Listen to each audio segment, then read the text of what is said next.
Olá pessoal, tudo bem? Aqui é o professor Albert Iglesia, mais uma vez me aproximando de vocês para juntos estudarmos a nossa língua portuguesa. Na aula de hoje nós vamos falar sobre concordância, tá bom? Em primeiro lugar, e neste bloco, portanto, nós vamos abordar o assunto concordância verbal. No próximo nós falaremos sobre concordância nominal. Então vamos lá. Olha aí, na sua tela então aparecendo, como eu disse, o tema desta videoaula aqui. Nós vamos assim, ó, concordância verbal. Vamos pegar os casos gerais primeiramente. Olha aí, todas estavam ainda verdes. Pai e filho conversaram longamente. Eu, tu e os cidadãos saímos. Bom, o que você está percebendo aqui? O que está destacado para você, em negrito, é o sujeito. Tá bom? Olha aqui, ó, sujeito, pai e filho. Eu, tu e os cidadãos, sujeito também. Concorda? Bacana, né? Bom, no primeiro caso, todas pode ser representado pelo pronome elas, ou seja, terceira pessoa do plural. Assim como o verbo está flexionado na terceira pessoa do plural. Então você já começa a perceber que na concordância verbal, o sujeito e o verbo da oração concordam em número, plural ou singular, olha aqui, ok? E pessoa, olha aí, terceira do plural. No caso 2, eu tenho o sujeito composto, não é isso? No caso 1, vamos voltar aqui, eu tenho o sujeito simples, tá? Mais indicativo de terceira pessoa do plural. No segundo caso, eu tenho o sujeito composto e também indicando o quê? Terceira pessoa do plural. Ok? Olha o verbo. Conversaram. Está concordando com o sujeito. Caso 3, eu, tu e os cidadãos saímos. Aqui acontece algo interessante. Por quê? Porque eu tenho aqui, ó, pessoas diferentes. Eu tenho a primeira, eu tenho a segunda pessoa e eu tenho a terceira pessoa. O sujeito também é composto. Concorda comigo? E o verbo? Por que o verbo está na primeira do plural? Por quê? Ou seja, nós. Pelo seguinte, quando há uma concorrência entre as pessoas gramaticais, a primeira tem precedência sobre todas as outras. Então, ao pluralizar o verbo, eu coloco na primeira do plural. Nós saímos, tá bom? Tu e os cidadãos saístes. Agora, olha aqui o sujeito. Também é um sujeito composto. Concorda? Sujeito composto. Eu não tenho mais a primeira, eu tenho agora a segunda. E eu continuo com a terceira. Olha aí. Há uma concorrência, novamente, entre as pessoas gramaticais. Agora, a segunda pessoa prevalece sobre a terceira. Então, no caso de pluralizar o verbo, eu coloco na segunda do plural. Ou seja, vós. Olha aí. Vós saístes. Tá certo? Quarto caso. Caíram ou caiu uma flor e duas folhas. Qual é a diferença do quarto caso para os anteriores? É que agora eu tenho o sujeito posposto. Ó, o meu sujeito é composto, mas ele está posposto. Isto é, ele aparece depois da forma verbal. Nos outros casos, eu tenho o quê? Sujeito anteposto. Ou seja, o sujeito aparece antes do verbo. Concorda comigo? Pois é. Quando o sujeito aparece antes do verbo, a concordância verbal, olha aí, ela é gramatical. O que é isso, Albert? Concordância gramatical. O verbo vai concordar com todos os núcleos do sujeito. Tá? Todos os núcleos do sujeito. Essa é a regra geral. A concordância gramatical também é chamada de concordância rígida. Tá? Pode escrever aí, ó. Porque às vezes o examinador na prova pode mudar a nomenclatura e você já está familiarizado. Bom, no caso 4, então, o sujeito está depois do verbo, está posposto. Nesse caso, o que acontece aqui? Vamos lá, caíram. Caíram está concordando com a flor, né?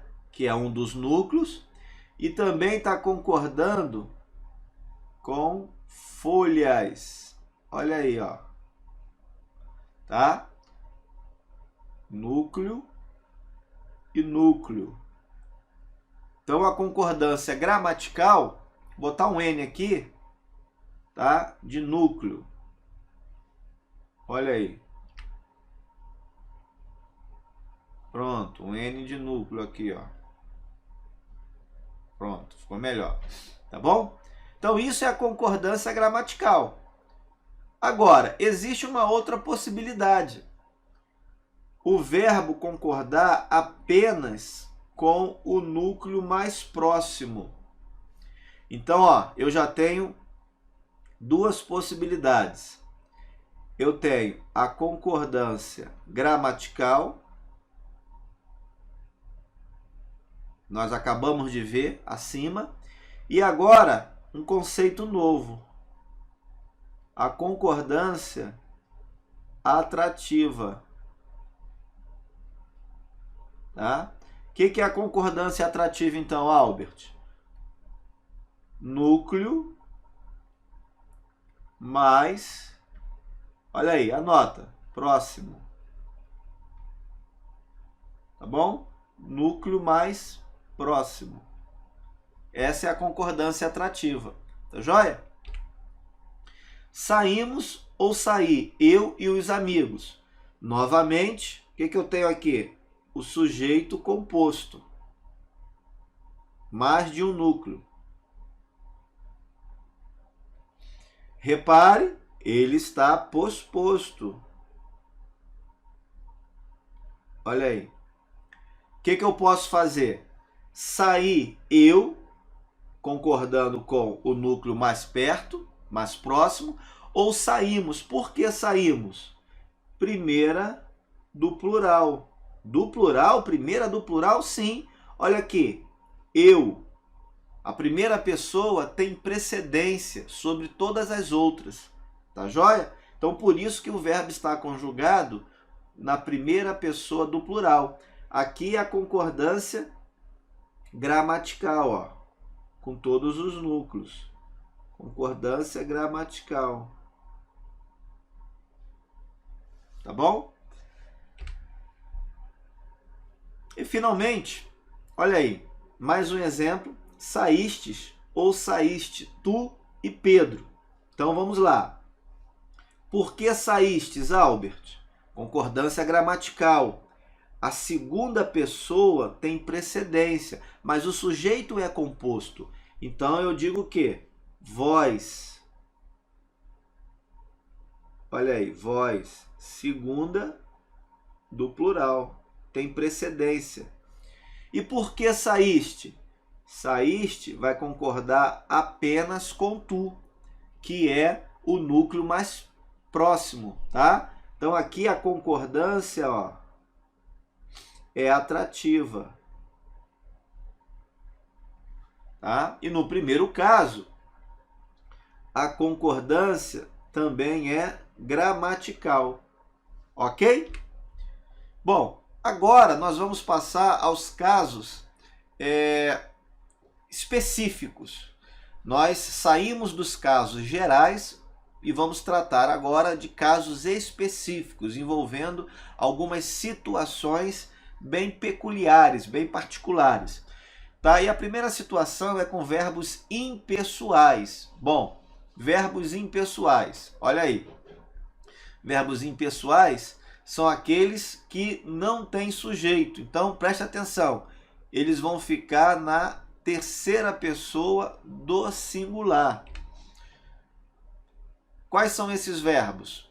Aqueles que indicam fenômenos da natureza ou fenômenos meteorológicos. Mesma coisa. Choveu muito aqui. Tá? Verbo impessoal, terceira pessoa do singular. Aqueles verbos que também indicam decorrência de tempo. Nós temos, por exemplo, o verbo fazer, pode indicar tempo passado. O próprio verbo passar, o verbo haver e o verbo ir. Olha aqui o exemplo. Já passava de 10 horas. Eu não posso dizer já passavam. Não, já passavam está errado. Tá? Então tem que apagar isso aqui. Já passava de 10 horas. Outro exemplo. O verbo haver. Esse aqui é muito frequente, muito recorrente nas provas. O verbo haver com sentido de existir, olha aí, acontecer e ocorrer. Por exemplo, há bons alunos aqui. Nesse caso, vamos esclarecer, vamos explorar um pouquinho mais, o verbo é transitivo direto. Tá? Bons alunos não funciona como sujeito, o verbo é impessoal. Bons alunos funciona como objeto direto. Tá joia? Olha aí, essa é a dica legal que você precisa guardar. Qual é o perigo? O perigo é quando você usa um verbo que geralmente indica fenômeno da natureza em sentido figurado, tá? Então, ó, vamos botar assim, ó, sentido figurado. Anote aí. Nesse caso, o verbo não é mais impessoal. Ele agora é pessoal. Ó, sentido figurado, ele se torna pessoal, tá bom? E aí ele vai ter o que, galera? Sujeito. E aí ele concorda em número e pessoa com esse sujeito. Outro cuidado que você deve ter é quando o verbo haver aparece em uma locução verbal. Eu tenho aqui, ó, verbo auxiliar, verbo principal. Tá joia? Isso aqui é uma locução verbal. Em uma locução verbal, o comandante, né, quem dá as cartas, quem normatiza tudo, é o verbo principal. No nosso caso, o verbo existir. Bom, o verbo existir é pessoal. O verbo existir tem sujeito, com o qual deve concordar. Olha aqui, o sujeito. Bons alunos. Está na terceira do plural. Concorda comigo? Bem, mas a flexão de número e de pessoa não vai recair sobre o principal, e sim sobre o auxiliar. Quem é o meu verbo auxiliar? É o verbo haver. Nesse caso, a pessoalidade do verbo principal é transmitida para o verbo auxiliar. Então, o verbo haver, no nosso exemplo, não é impessoal, mas sim pessoal. E ele vai se flexionar para concordar com o sujeito. Tudo isso em virtude do verbo principal da locução. Próximo caso, verbos unipessoais. Bom, gente, uni por quê? Só tem uma pessoa, tá? Que é a terceira, só essa pessoa. Agora, é claro, pode aparecer no singular ou no plural, mas sujeito tem, sujeito existe, tá certo? Então vamos lá. Exemplos de verbos normalmente unipessoais e que então só são flexionados na terceira pessoa, quer do singular, quer do plural. Acontecer, bastar, caber, constar, convir, faltar, importar, interessar, ocorrer, parecer, restar, urgir. Tá certo? Então veja, algo aconteceu aqui. Olha o meu sujeito. Terceira do singular. Tá bem? Faltam apenas 4 linhas. Cuidado! Cuidado porque o segundo exemplo é muito traiçoeiro. O sujeito apareceu posposto, pessoal. Albert, por que você está falando que é traiçoeiro? Porque normalmente o sujeito aparece antes do verbo. É a posição comum, natural. Depois do verbo, é comum aparecer o complemento do verbo, ou seja, o objeto. E você sabe que o verbo não concorda com o objeto. O verbo concorda com o sujeito. Então, qual é o perigo? O perigo é você achar que o termo 4 linhas é o objeto, é o complemento e não o sujeito. E aí não flexionar corretamente o verbo. Esse é o perigo. Não, na verdade, 4 linhas funciona como sujeito. Então, o verbo tem que ser flexionado na terceira pessoa do plural. Ou seja, eles ou elas, né? De acordo com o gênero aí do substantivo. Mais um caso. Esse também é interessante, envolvendo sujeito oracional. Bom, você sabe que o que marca uma oração é a presença de um verbo. Então você tem que se ligar no verbo, tem que prestar atenção, tá? Olha lá, vamos lá. Falta fazer 2 ofícios, faltam apenas 2 ofícios. Bem, preste atenção aqui, ó. O que eu tenho aqui? Um verbo, certo? Verbo. E aqui? O que eu tenho aqui? Eu tenho verbo? Não, não tenho verbo, ok? Então, preste atenção nessa dica bacana. Fique de olho no verbo. Agora, vamos recapitular aqui um conceito? Falta fazer 2 ofícios. Olha só, falta isso. Lembra? Nós estamos diante de uma, olha aí, ó, oração subordinada. Concorda? Substantiva. Que funciona como sujeito. Então, ela é o quê? Subjetiva. Lembrou? Pois é, nós já estudamos isso aqui no curso. Tá bom? Então, ó, falta isso. Eu posso inverter. Olha aqui, ó, para facilitar a nossa análise sintática. Isso falta. Lembrando que o isso é toda a oração destacada aí para você. Tá certo? Então, nesse caso, o verbo da oração principal sempre na terceira pessoa do singular. Não haverá a pluralização desse verbo. Tá bom? Agora, ó, eu não tenho verbo. Percebeu? Cadê o verbo? Não, agora o verbo não existe. Então não é oração, tá bom? Então você tem que ter cuidado com esse caso. Agora o verbo vai se flexionar para concordar com o sujeito. E aí, 2 ofícios, eu tenho o quê? Terceira do plural. Eles, tá bom? terceira do plural, eles. Olha aí. Mais um caso específico aí para nós. Pronome apassivador em contraposição ao índice de indeterminação do sujeito. Esse é um caso muito explorado em prova de concurso. E você tem que estar com esse tópico aqui afiado na ponta da língua, para não se confundir. A minha dica, qual é? Toda vez que você encontrar na prova o C, você precisa destacá-lo, marcá-lo. Não perca essa palavrinha de vista, tá? Porque ela pode te complicar. Bom, já deu o primeiro passo, já marcou, tá? Esse vocábulo. Qual é o segundo passo?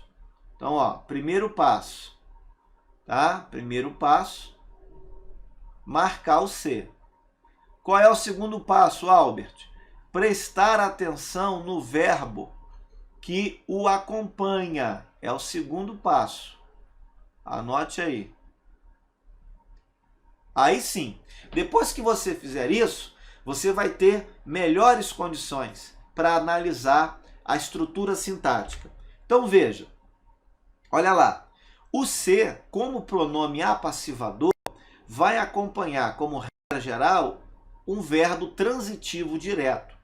Já o C, como índice de indeterminação do sujeito, vai acompanhar verbo transitivo indireto, verbo intransitivo e verbo de ligação.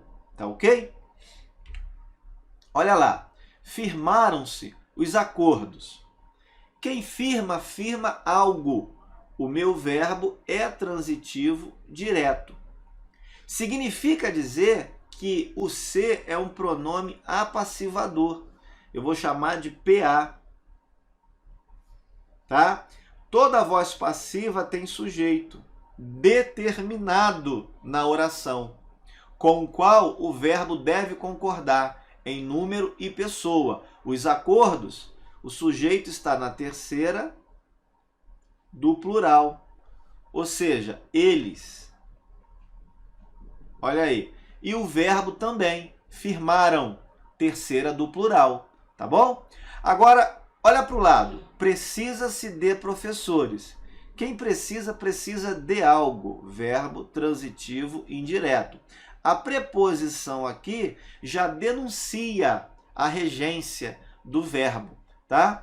Então, eu não tenho mais sujeito determinado. Esse termo, que é regido pela preposição, é o complemento do verbo, complemento indireto, mais conhecido como objeto indireto. Então, nesse caso, e invariavelmente, anote isso aí, invariavelmente, o verbo não se flexiona e fica na terceira do singular. Sempre vai ser assim, tá? Aí a pergunta, Albert, cadê o sujeito? O sujeito não existe? Não, peraí. Eu não falei que o C indica inexistência do sujeito. Eu disse que o C indica a indeterminação dele. Tá? Então, o meu sujeito é indeterminado. Não é caso de sujeito inexistente. Pelo amor de Deus, não confunda as coisas. Tá? Bem, o que eu tenho aqui? Eu tenho aqui, ó, voz passiva. Obviamente, com pronome apassivador, né? E o que eu tenho aqui? Voz ativa. Então, cuidado. Eu já vi em prova o examinador perguntar se o C indicava a inexistência do sujeito. Não, não é isso. Não é isso. O C indica a indeterminação. O sujeito existe, só que nós não conseguimos ou uma estratégia, não queremos determinar, né, explicitar o sujeito da ação verbal. Então, cuidado com isso. Pode ser cobrado em prova, como eu já vi. Cuidado. Firmou-se os acordos. Por que esse exemplo está errado?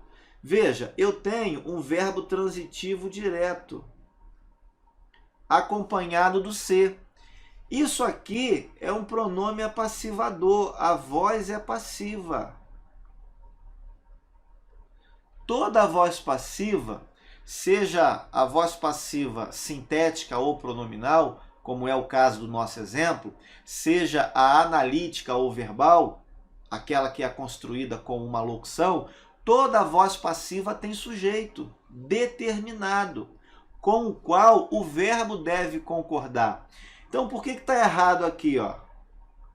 O certo, qual é? Firmaram-se. Exatamente como nós escrevemos acima, tá? Olhando para o lado, precisam-se de professores. Olha o erro aqui. A pluralização do verbo. Por quê? Eu estou diante de uma voz passiva. Opa, vamos corrigir. De uma voz ativa. Agora sim, tá bom? O meu verbo é transitivo indireto. O ser que aparece é índice de indeterminação do sujeito. De professores não é sujeito, já que ele está indeterminado, ele não pode aparecer explicitamente aqui. Eu tenho sim o complemento do verbo, objeto indireto, tá bom? Então, cuidado, isso é muito comum em prova. Mais um caso recorrente em prova de concurso. A concordância verbal envolvendo expressão partitiva. Como o próprio nome diz, indica o quê? A parte do todo. Quais são as expressões mais comuns, mais frequentes que aparecem aí sendo cobradas pelo examinador? Parte de, metade de, o grosso de, a maioria de, a maior parte de, grande número de. Existem outras, mas essas são as mais exploradas. Bom, o que pode acontecer? Com expressão partitiva, eu tenho duas possibilidades. A primeira delas é a concordância gramatical. Nós já vimos que a concordância gramatical vai levar em consideração o núcleo do sujeito. Então, ó, qual é o meu sujeito aqui? A maioria das crianças. Tudo isso é o meu sujeito. A rigor, é tudão. Tá bom? Tudão. Agora, qual é o núcleo desse sujeito? O núcleo é o termo maioria, que está na terceira do singular. Não há dúvida quanto a isso. Então, o verbo também na terceira do singular, concordando com o núcleo. Essa é a concordância gramatical. Albert, você falou que há outra possibilidade. Sim, há. É um caso de concordância facultativa. O que você fizer entre essas duas possibilidades, tá ok. Você não erra. Existe a concordância ideológica também. Opa! Concordância ideológica, conceito novo. Sim, é aquela que leva em consideração a ideia transmitida. Tá joia? Bom, nesse caso, o que está acontecendo? Eu continuo com o mesmo sujeito, a maioria das crianças. E, aliás, vamos colocar aqui sujeito simples. Por que, Albert? Só tem o núcleo, meu caro. Então, ó, sujeito simples, não mudou. Não mudou. Olha o núcleo aqui, maioria. Tudo igual. Porém, o verbo está no plural. Olha aqui, ó, plural. Tá? Terceira do plural. Por que agora o verbo não concorda com o núcleo? Porque agora a ideia é ressaltar, valorizar, enfatizar a ideia de plural, tá? A intenção aqui é você, potencializado pelo termo crianças, que já transmite essa ideia de plural, então flexionar o verbo também no plural, tá? Você agora ressalta cada uma dessas crianças, todas ao mesmo tempo. Então é por isso que a concordância é dita ideológica. Cuidado, eu já vi isso ser cobrado em prova também. Não é concordância atrativa, como nós também já vimos. Esse é um caso de concordância ideológica. Concordância com a ideia. Tá joia? Guarde isso. Isso é cobrado em prova. Já apareceu e confunde. Agora nós vamos ver a concordância envolvendo uma quantidade aproximada. É um caso que às vezes pode levar você a se confundir com o caso anterior. O caso anterior é com expressão partitiva, parte de um todo. Agora, a quantidade é aproximada. Veja, quais são as expressões mais recorrentes? Perto de, cerca de, coisa de, mais de, menos de. E aqui há um perigo, há uma casca de banana que muita gente não percebe, escorrega, cai e se dá mal. Bom, vamos lá. Cerca de 2.000 servidores foram empossados. Olha aqui, cerca de. Eis a expressão que indica uma quantidade aproximada. Nesse caso, você vai levar em consideração o substantivo. Tá bom? Olha aí, ó. Servidores foram empossados. Ou seja, terceira do plural. Eles. Terceira do plural, eles. Olha lá. Eles foram empossados. Servidores foram empossados. Você vai encontrar em alguns manuais e até mesmo alguns professores dizendo o seguinte, olha, com a quantidade aproximada, fique de olho no numeral. Fique de olho no numeral. Bom, na prática, isso pode facilitar a sua vida sim, tá legal? Então eu não quero aqui recriminar essa fala. Eu estou indicando para você o que as gramáticas, né, os teóricos, eles dizem. A concordância é com o substantivo, tá bom? Concordância é com o substantivo. Substantivo no plural, verbo no plural. Agora, na prática, né, para facilitar às vezes a vida do aluno, alguns professores pedem para o aluno ficar de olho no numeral. Cerca de 2.000. Opa, peraí, 2.000, então 2.000 foram, tá bom? É isso que acontece na prática, às vezes, em sala de aula, para facilitar a sua vida. Agora o perigo. Vamos lá. Olha o perigo. O perigo é quando a gramática contradiz a lógica. Essa é boa, hein? Acho que por essa você não esperava. Como assim, Albert? A gramática contraria a lógica? Veja aqui a ideia. Mais de uma. E aí, professor, como é que você explica esse negócio? Galera, olha só, mais de uma.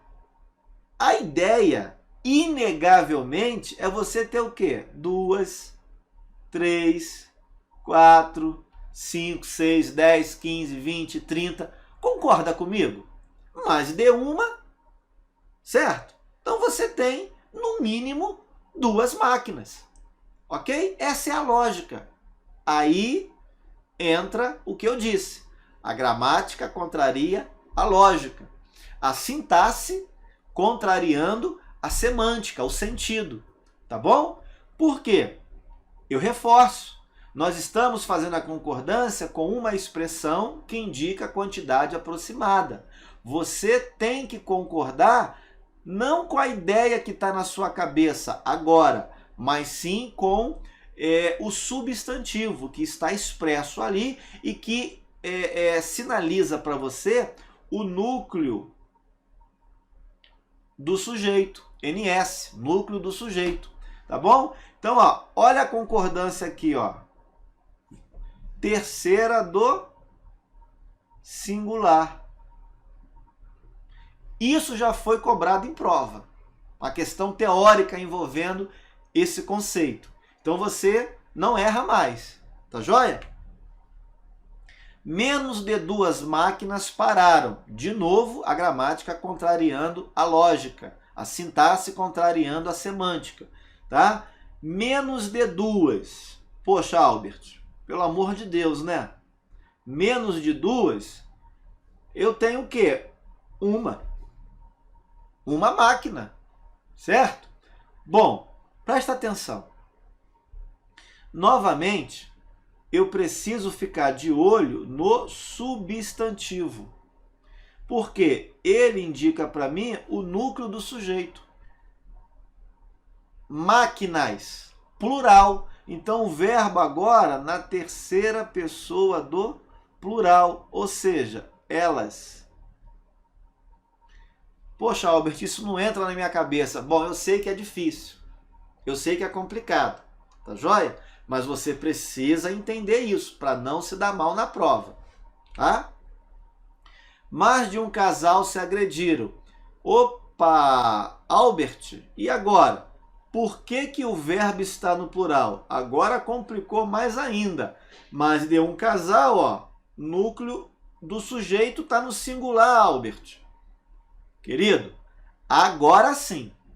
Agora você vai ressaltar a ideia. Olha aí. Quando a expressão mais de um, mais de uma indicar reciprocidade, aí sim você vai fazer a concordância com a ideia. Aí já não é mais a concordância com o núcleo. Já não é mais a concordância gramatical. Porque se fosse gramatical, o verbo ficaria no singular, concordando com o núcleo, casal. Agora é com a ideia. Reciprocidade. Segura outra aí. Olha aí. Mais de uma flor, mais de uma folha foram arrancadas. O que está acontecendo aqui? A expressão apareceu repetida. Olha aí. Repetida. Tá bom? Nesse caso, você tem sujeito composto. E você tem 2 núcleos. Concorda? Olha aí. Você tem a flor e você tem a folha. Expressão repetida. Aí você também coloca o verbo na terceira do plural. Tá bom? Então, ó, terceira do plural. Quando a expressão mais de um, mais de uma, indicar reciprocidade ou aparecer o que, Albert? Repetida na oração. Tá bom? Pronome relativo que e pronome relativo quem, funcionando como sujeito. Nós já estudamos as funções sintáticas do pronome relativo. Então, nós já sabemos que o pronome relativo, dentre outras funções, pode desempenhar o papel de sujeito, certo? O detalhe é você perceber com qual pronome relativo você está lidando, porque aí a situação pode ser diferente. Veja, fui eu que cheguei depois, fomos nós quem chegamos. Qual é a regra geral? Vamos colocar aqui, ó, regra geral. Regra geral. Ou seja, você nunca erra. Se você respeitar a regra geral, você não erra. Qual é a regra geral? A regra geral é você concordar com o antecedente, tá? Com o antecedente. Olha aí, vamos escrever para você frisar. Essa é a regra geral. Acabou. Se você fizer isso na prova, na sua redação, jamais você vai errar. Agora tem um detalhe. Qual é esse detalhe? Presta atenção. Se o sujeito do verbo for o pronome relativo quem, eu disse quem, eu não disse que. Ok? Se o pronome relativo for o pronome quem, aí eu tenho uma opção. Qual é a opção? manter o verbo na terceira pessoa do singular para concordar com o próprio pronome relativo. Tá joia? Preste atenção. Se eu tentar fazer isso com o que, eu erro, tá? Se eu tentar fazer isso com o pronome relativo que, eu vou errar. Com o pronome relativo que, eu não tenho opção. Eu sou obrigado a concordar com o termo antecedente. Tá joia? Que isso fique claro na sua cabeça, tá? Porcentagem. Não é comum aparecer, mas aparece, tá? Aparece. E quando aparece, complica. Complica. Verbo no singular ou verbo no plural? Vamos lá. Olha aí. Aqui, meu amigo, existem variações. 1% dos alunos. Olha aí. 1% dos alunos, tudão, hein? É o sujeito. Olha aí. E aí? Eu vou concordar com o numeral. Olha aí, numeral. Tá? Numeral. 1 recusou-se. De novo, qual é o meu sujeito? 25% dos candidatos. Tudão é o sujeito da oração. E eu vou concordar com o que mesmo? Com o numeral. Olha aí, 25. Então, ideia de plural. 25 faltaram. Nunca eu vou errar dessa forma. Apenas 1,78% votou nesse candidato. Sujeito, 1,78%. Tá aqui, ó. Aliás, vamos fazer assim só para manter o padrão. Ó, 1,78%. Sujeito. Sujeito da oração. Eu vou concordar com o numeral, porém, com a parte inteira. Porque o numeral mesmo é 1,78. Agora, qual é a parte inteira dele? 1. Então, ó, vou concordar aqui, ó, com 1. 1 votou. Tá bom? Regra geral, nunca erro se eu concordo com o numeral e ainda o numeral que indica a parte inteira. Agora, preste atenção no que pode acontecer. Já vi em prova, então as bancas geralmente admitem também essa variação. Olha aí, qual é o sujeito? 30% do Brasil. 30% dos brasileiros.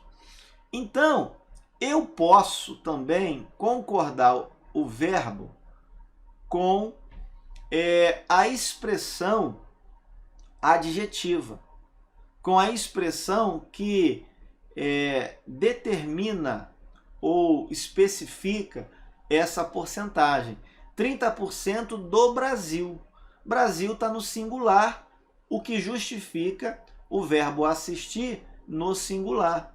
Tá? É possível, Albert? É possível. É possível também. Tá bom? Segundo caso, 30% dos brasileiros. Bem, agora, meu amigo, o verbo não pode ficar de jeito nenhum no singular. Isso é óbvio. Por que que é óbvio? Porque se eu levar em conta o numeral, eu tenho o quê? 30. Então, 30 assistiram. Se eu levo em consideração a expressão, né, a locução que determina, que especifica esse numeral, eu vejo claramente que ela também está no plural. Então, o verbo agora só pode ficar no plural. Não há nenhuma possibilidade de o verbo ficar no singular, como nos casos acima. Tá joia? Então, fique de olho. Isso complica na hora da prova. Fração. Olha, fração e porcentagem.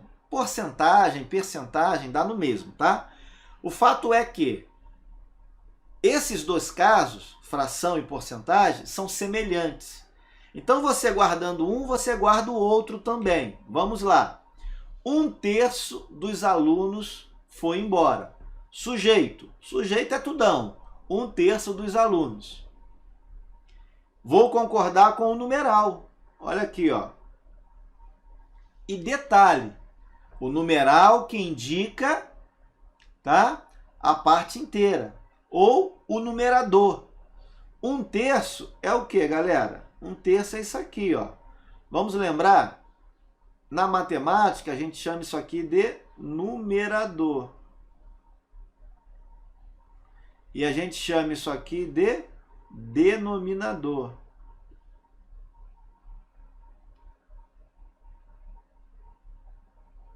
Não é isso? Então, eu concordo com o numeral, mas com o numerador, no caso de fração. O segundo exemplo é um pouquinho diferente, mas o princípio é o mesmo. Olha, sujeito. Sujeito é tudão. 2 inteiros em 1/4 dos alunos. Sujeito é tudão. Por que que o verbo está no plural? Por quê? Bom, eu pego a parte inteira. Eu pego o numeral que indica a parte inteira. 2 inteiros e 1/4 dos alunos é isso aqui, ó. 2 inteiros, né, no plural, e 1/4. Olha aí, dos alunos. Tá bom?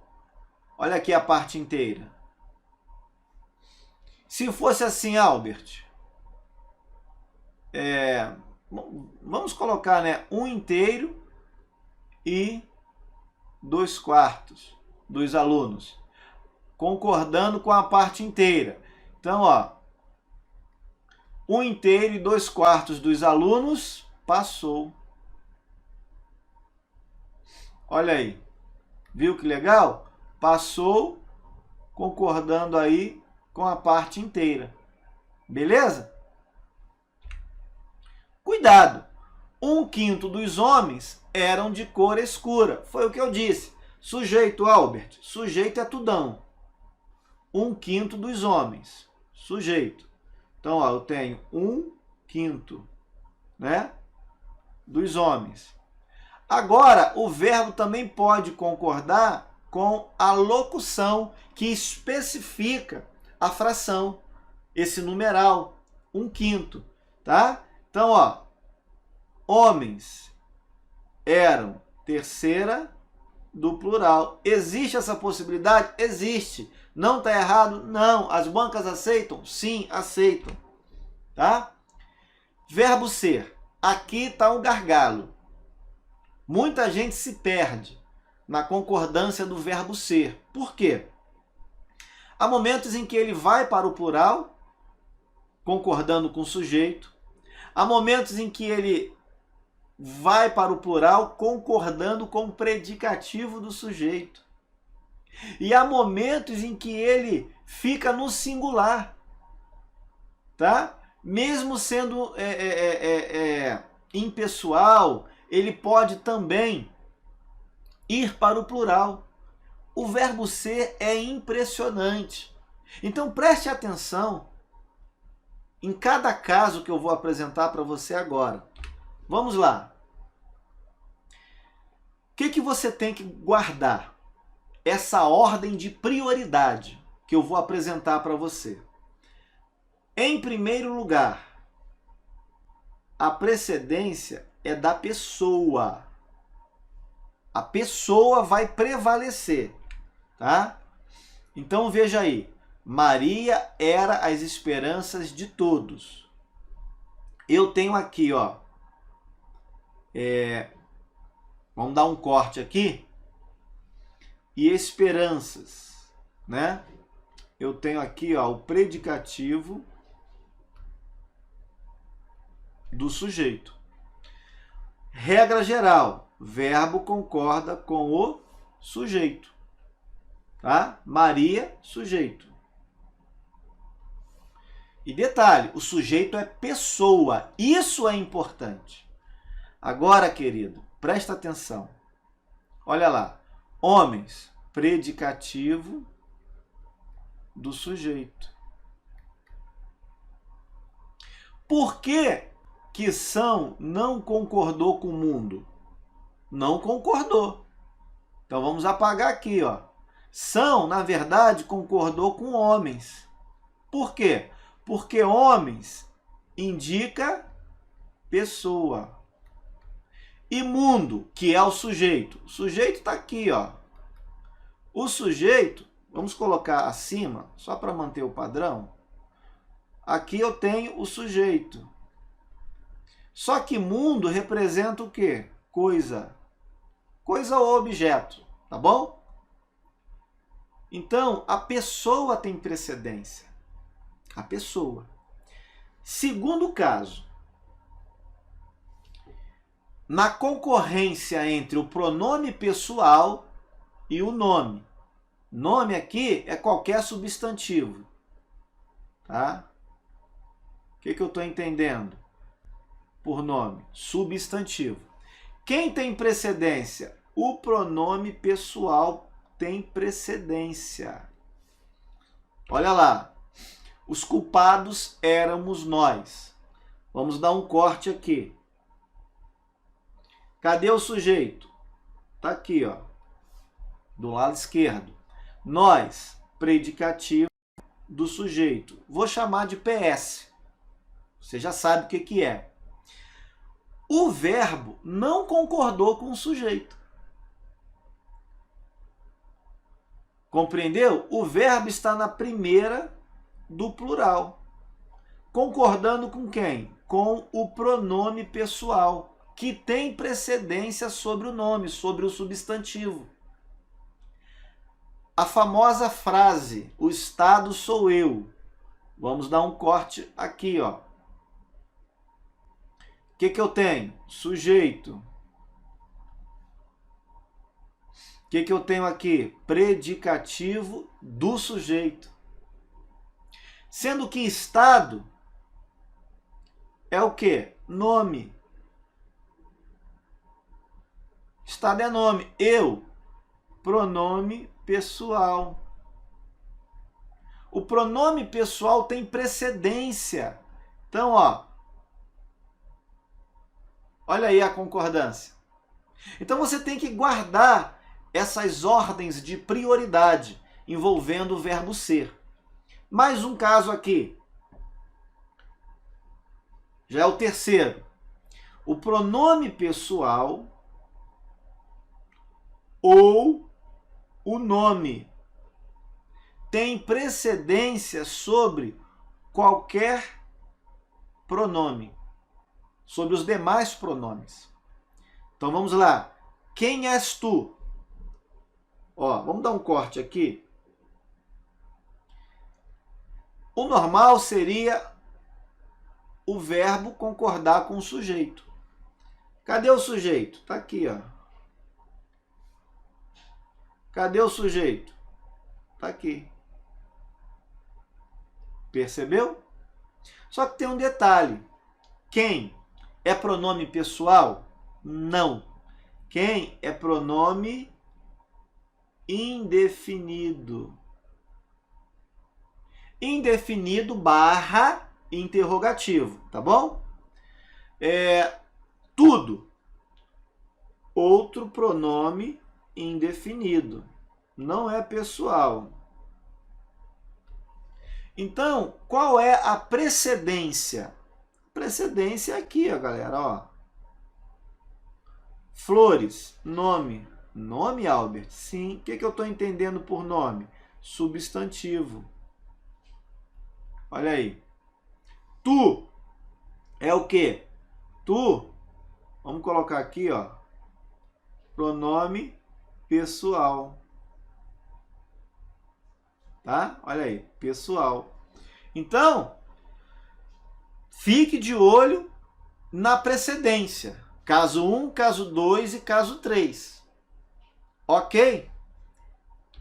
E aí vem o perigo. Nós estamos lidando com a nossa gloriosa língua portuguesa. Tá bom? Você não achou que não teria exceção, certo? Bom, o que acontece? A regra geral de concordância é a concordância com o sujeito, com o núcleo do sujeito. Beleza? Preste atenção em uma coisa. Quando o sujeito é um dos pronomes indefinidos ou demonstrativos e o predicativo, ó, isso aqui é o predicativo do sujeito. O é um verbo de ligação, você já percebeu isso, né? Nós estamos aqui falando, mas você já percebeu que o verbo ser é de ligação. Bom, quando o predicativo do sujeito for coisa e o sujeito for um dos pronomes indefinidos ou demonstrativos, eu posso deixar de concordar, tá, com o predicativo para concordar com, olha aí, com o pronome, tá, que desempenha a função de sujeito. Então, ó, tudo é flores, nada é flores, isso é flores, isto é flores, aquilo é flores. Tá joia? Agora, detalhe, hein? Coisa. Tá? O predicativo do sujeito é coisa. Coisa ou objeto. Tá bom? Então, cuidado. Eu deixo de concordar com o predicativo para concordar com o próprio sujeito. Quarto caso. Plural precede singular. Olha só, casa, sujeito. Folhas, predicativo do sujeito. Só tem um detalhe, casa, coisa. Coisa ou objeto. Folhas, a mesma coisa. A mesma coisa. Ficou engraçado essa, né? Olha aí, ó. Então, coisa com coisa. E aí, qual é a precedência? A precedência é o plural. O plural vai ser, olha aí, ressaltado. Então, a casa eram umas folhas. Concordou com o predicativo do sujeito. Terceira do plural. Tá? Sua paixão eram filmes de terror. Sujeito. Olha aí. Eram filmes de terror, predicativo do sujeito. E aí, o verbo concorda com o sujeito ou com o predicativo? Espera aí. Paixão é o que, Albert? Coisa. Ah, já estou entendendo. Filmes, coisa. Opa, mas qual é o plural? Ah, o plural está aqui, ó. O plural está no predicativo do sujeito. Então, o verbo vai concordar com ele, na terceira do plural. Próximo caso. Já é o quinto. E agora, esse aqui requer ainda mais a sua atenção. Nós vamos trabalhar com uma expressão fixa. É muito, é pouco. É bastante, é suficiente. Tá? Então, guarde isso aí, por favor. É pouco, é muito, é mais, é bastante, é suficiente. Essas expressões são fixas, não admitem variação. Quando você indica preço, valor, medida e peso. Então veja, 2 quilos é pouco. 2 quilos é o meu sujeito, querido. Já percebeu? 3 metros é o meu sujeito. Olha aí. 20 mil reais é o meu sujeito. Olha que interessante. Tá? Só que eu estou lidando com expressões fixas que não vão sofrer flexão. Então, ó, 2 quilos é pouco, 3 metros é mais. 3 metros indicando medida. 2 quilos indicando peso. 20 mil reais indicando valor ou preço. Tá bom? Então, cuidado. Esse caso aqui é perigosíssimo. Outro caso que é perigoso é o último aqui, ó, o 6º caso. Agora, olha Compara o caso 6 com o caso 5. No caso 5, nós vimos que o verbo ser vai ser mantido no singular, na terceira do singular, invariavelmente. Agora, no caso 6, é impressionante. É impressionante. O verbo vai concordar com as expressões que indicam distância, horas e datas. Preste atenção. Da Tijuca à Barra são 8 quilômetros. Era 1h50. Olha aqui, ó. Era 1, né? 8. Hoje são 21, ó. Olha aqui que bacana. 21, tá? Indicando distância, hora e data. Não é interessante?